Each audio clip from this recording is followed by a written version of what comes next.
शनि देव महाराज की सदा जय जयकार होती रहे। शनि देव महाराज का सबसे कम दंड 1.25 का होता है व सबसे अधिक दंड 7.5 वर्ष का होता है। शनि देव जी को शिव जी द्वारा ही न्यायाधीश या दंडाधिकारी नियुक्त किया गया।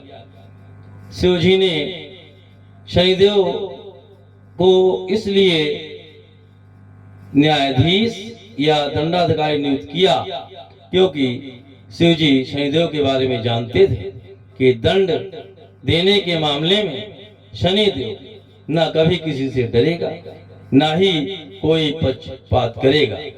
और शिव जी ने शनिदेव को यही कहा कि तुम को न्यायाधीश या दंडाधिकारी का पद दिया जाता है। ब्रह्मा, इंद्र, विष्णु, सप्तऋषि, यक्ष, किन्नर, मनुष्य, देश, नगर, गांव, वृक्ष, द्वीप आदि भी तुम्हारी दृष्टि पड़ने पर समूल नष्ट हो जाएंगे और तुम्हारे दंड के प्रकोप से कोई भी अछूता नहीं रहेगा। शनि देव एक राशि में 2.5 वर्ष रहते हैं और कुल 12 राशियों का भ्रमण करने में उन्हें 30 वर्ष का समय लगता है। शनि देव की ढैया 7.5 आदि का नाम आते ही लोग भय से परेशान हो जाते हैं और सोचते हैं कि अब शनिदेव के ढैया चल रहे, 7.5 ही चल रहे, अब तो तबाही अवश्य ही आएगी। परंतु ऐसा नहीं है। शनि देव वो न्यायाधीश की गद्दी पर हैं, वो दंडाधिकारी हैं जो दंड तो देते हैं, परंतु जो भी दंड देने लायक है उसी को दंड देते हैं, सभी को दंड नहीं देते हैं।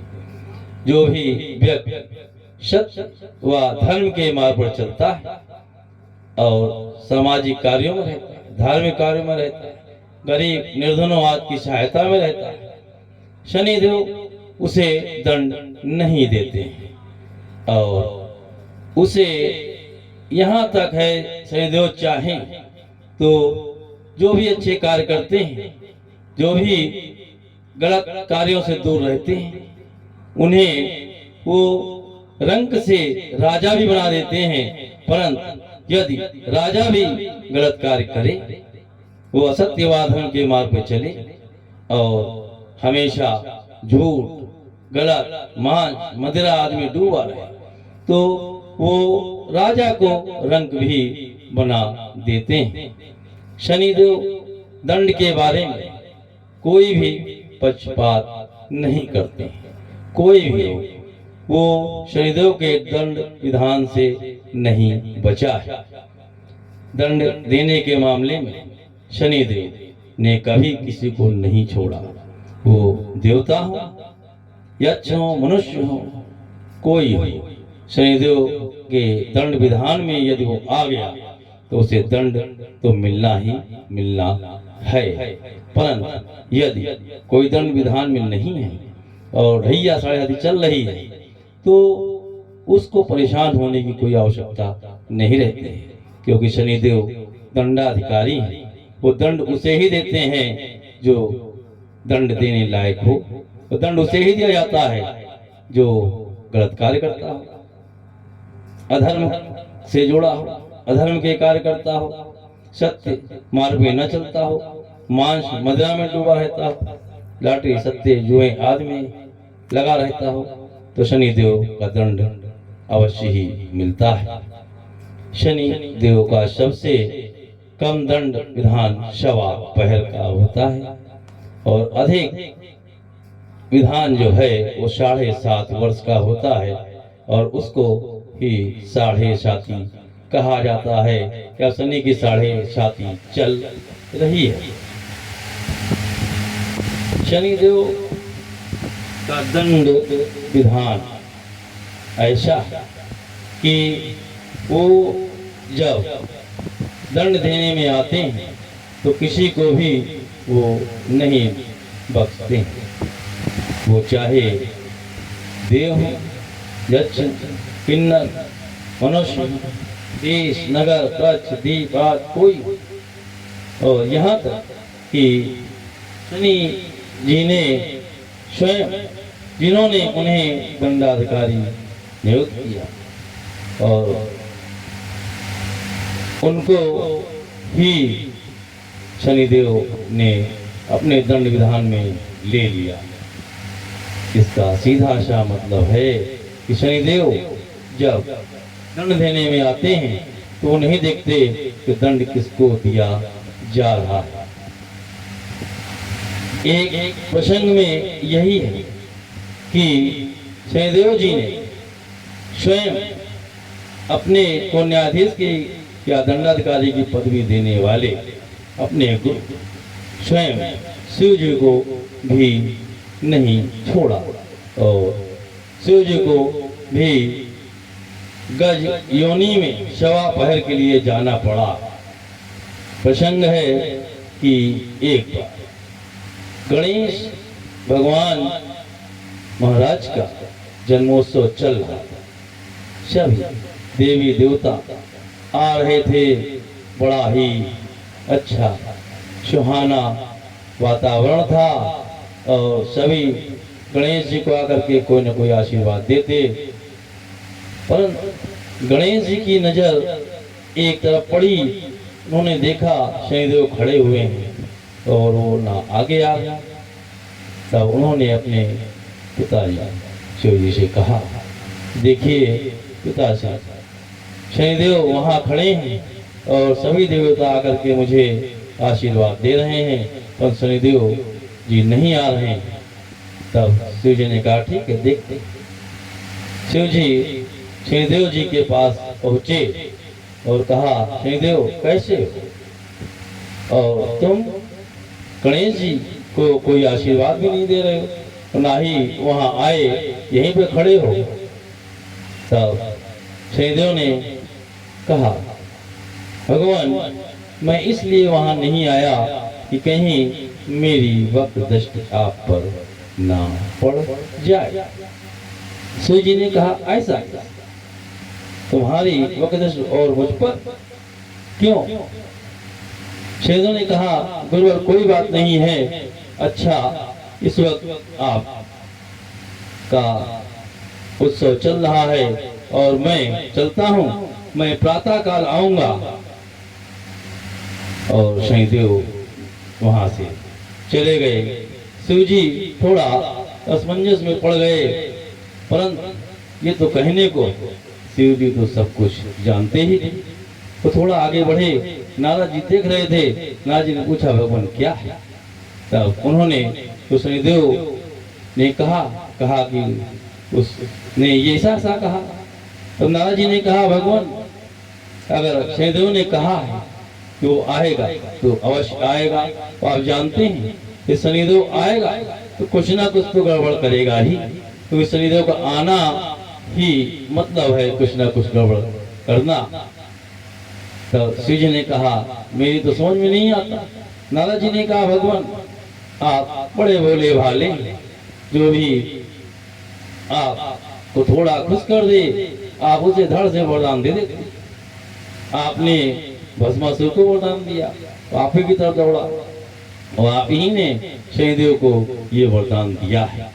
जब आप न्यायाधीश नियुक्त किया, दंडाधिकारी नियुक्त किया, आप ही ने कहा, ब्रह्मा, इंद्र, विष्णु, सप्तऋषि, यक्ष, किन्नर, देव, मानव, देश, नगर, वृक्ष, दीप आदि भी तुम्हारी दृष्टि पड़ने पर समूल नष्ट हो जाएंगे तो तुम्हारे दंड विधान के अंतर्गत आएंगे। उस समय आपने जो आदि शब्द का प्रयोग किया भगवान, तो आदि तो आप ही हैं, तो स्वयं आपने तो अपने को भी उसमें लगा दिया। शिव जी ने कहा, ठीक है कोई बात, और आगे चले गए।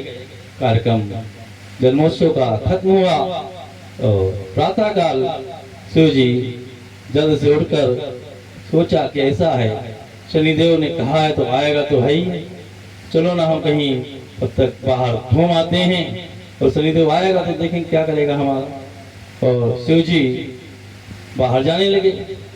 पार्वती मैया ने कहा, भगवान कहाँ सुबह सुबह? शिव जी ने कहा, अरे थोड़ा घूमने फिरने जा रहे हैं, थोड़ा कार्य है इसीलिए जल्दी जा रहे हैं। और शिव जी चले। थोड़ी देर में शनिदेव महाराज उपस्थित हुए। माता पार्वती जी को प्रणाम किया, कहा माते भगवान कहाँ हैं? तो पार्वती मैया ने कहा, वो तो प्रातः काल ही कहीं चले गए।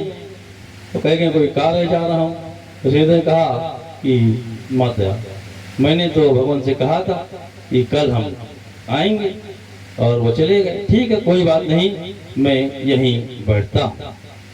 माता पार्वती जी ने सोचा शनिदेव आए, कुछ ना कुछ तो गड़बड़ है, ऐसे तो शनिदेव नहीं आएगा, इसका आना ही थोड़ा भ्रम में डालता है, परंतु ठीक है जो होगा देखा जाएगा।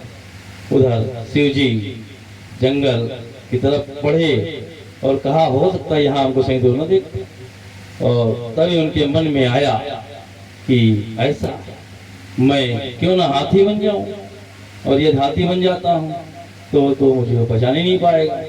और शिव जी ने हाथी का रूप ले लिया और हरी हरी घास खाने लगे।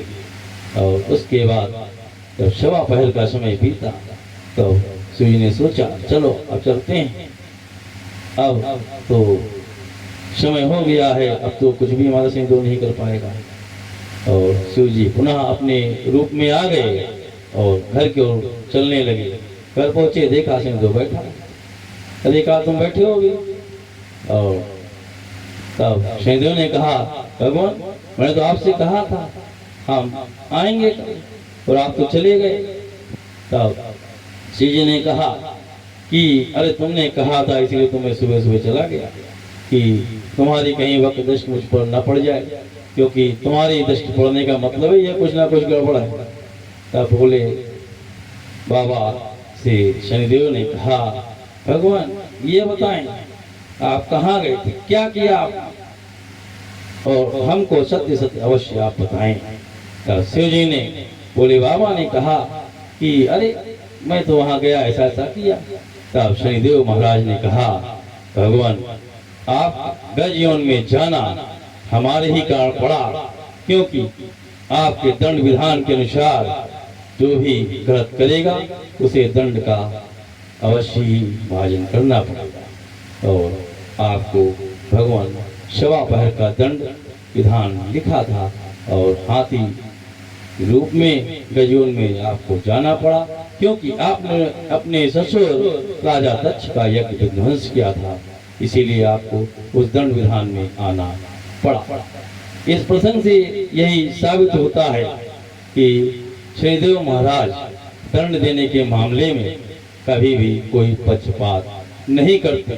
तो कोई भी हो शनिदेव महाराज उसके कर्मों के अनुसार ही उसको दंड देते हैं। और शनिदेव महाराज का सबसे कम दंड विधान सवा पहर का है, जो शिव जी के अलावा हो सकता किसी को भी ना मिला।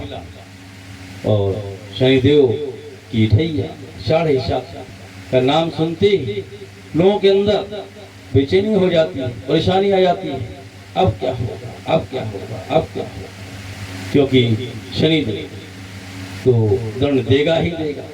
परंतु ये वही सोचते हैं जो असत्य अधर्म के मार्ग पर चलते हैं।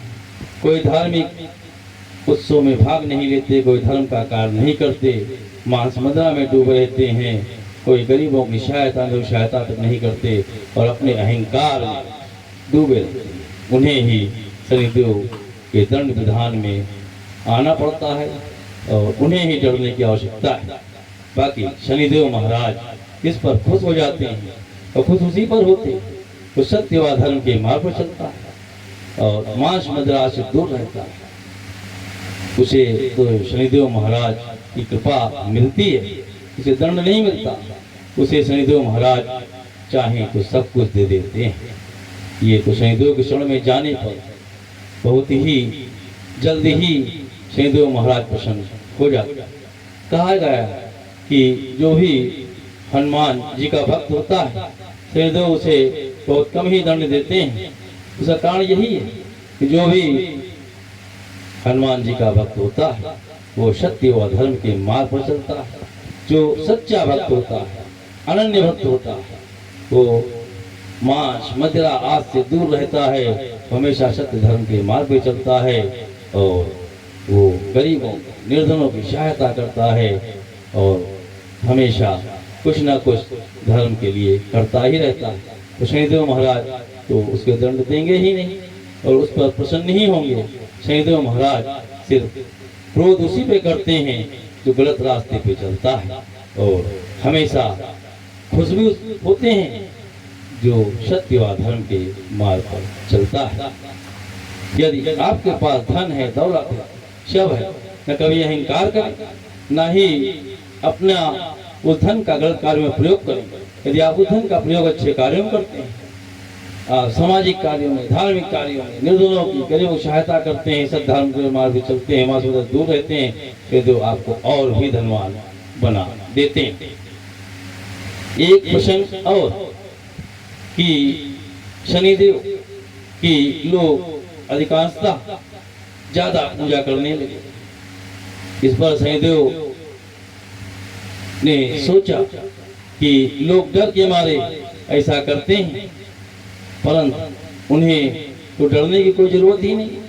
जो भी सत्य धर्म के मार्ग पे चलता है वो बेकार ही डरता है।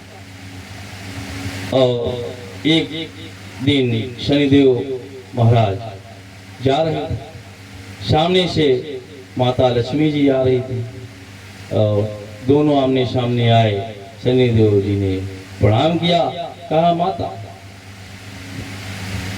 भगवान कैसे हैं? माँ ने कहा ठीक है। तब शनिदेव ने कहा माता आजकल लोग आपकी पूजा कम करते हैं और हमारे दंड के कारण हमारी पूजा ज्यादा करते हैं। तब माता ने कहा ऐसा नहीं है, आज भी लोग धन के लिए मुझे ही पूछते हैं। तब शनिदेव ने कहा लेकिन ये भी तो है माता, यदि गलत कार्यों में वो धन को लगाते हैं तो उन्हें मुझसे डरना ही डरना पड़ता है। इसलिए तो आज हम सबसे श्रेष्ठ हैं। माता लक्ष्मी जी ने कहा नहीं, हम श्रेष्ठ हैं। दोनों यही बात करते रहे, चलते रहे। कहा कि इसका निर्णय तो होना ही होना है, हम दोनों में कौन श्रेष्ठ है? तब कहा निर्णय कौन करेगा? तब माता लक्ष्मी और दोनों ने कहा ये निर्णय तो भगवान विष्णु जी ही करेंगे। दोनों ही भगवान विष्णु जी के पास पहुंचे और विष्णु जी ने जब दोनों को आता देखा, उनका माथा ठनका, कहा कुछ ना कुछ गड़बड़ है, क्योंकि दोनों लक्ष्मी और शनि दोनों साथ। और जब दोनों नजदीक पहुंचे, माँ ने भी प्रणाम किया, शनिदेव महाराज ने प्रणाम किया, कहा कि भगवान एक बात के लिए हम लोग आए और आप ही इसका निर्णय कर सकते हैं। तब विष्णु जी कहा क्या बात? तब शनिदेव भगवान ने कहा कि ये बताएं भगवान कि हम दोनों में से कौन श्रेष्ठ है। विष्णु जी ने सोचा ये तो बड़ा अजीब सा प्रश्न है। यदि लक्ष्मी को श्रेष्ठ बता दिया तो शनिदेव तो बड़ा गड़बड़ कर देगा, और शनिदेव कहीं बता दिया तो लक्ष्मी बड़ा गड़बड़ कर देंगी। ये पत्नी है, ये पता नहीं क्या करें आगे। तो विष्णु जी ने कहा ठीक है कोई बात नहीं है, हम निर्णय अवश्य ही करेंगे, परेशान क्यों होते हो?